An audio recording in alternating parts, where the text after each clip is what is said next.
Loué soit Jésus-Christ, sa paix soit avec vous. Le Coran enseigne que Jésus est le Messie.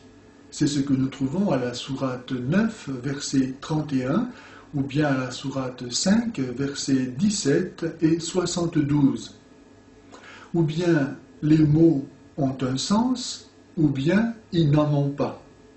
Mais si les mots ont un sens, le mot Messie signifie sauveur du monde. C'est ce que nous trouvons dans la révélation donnée au peuple juif dès le livre de la Genèse, lorsque Dieu dit à Ève que quelqu'un de sa descendance écrasera la tête du serpent, c'est-à-dire du diable, qui est le père du mensonge, la source de tous les maux et qui règne sur ce monde actuel et mauvais.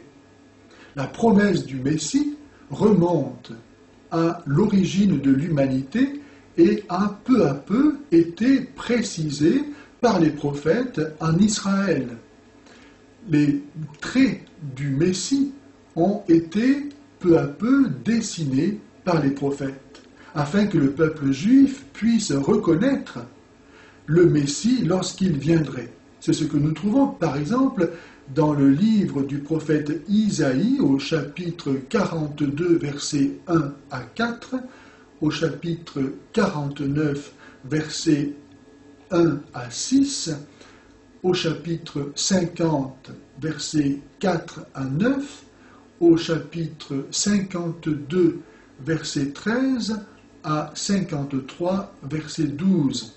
Et dans d'autres prophètes, par exemple Zacharie, au chapitre 12, verset 10, chapitre 13, verset 1.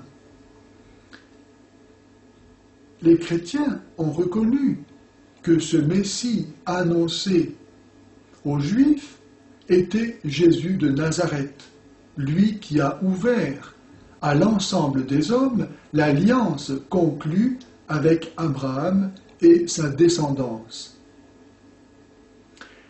Alors, ou bien le Coran dit la vérité, et donc Jésus est bien le Messie, auquel cas les musulmans ne croient pas que le Coran est vraiment la parole de Dieu et qu'il dit la vérité au sujet de Jésus, en disant qu'il est le Messie, sans quoi ils deviendraient chrétiens en reconnaissant que Jésus est bien le Messie, et non pas Mohamed, le sauveur du monde.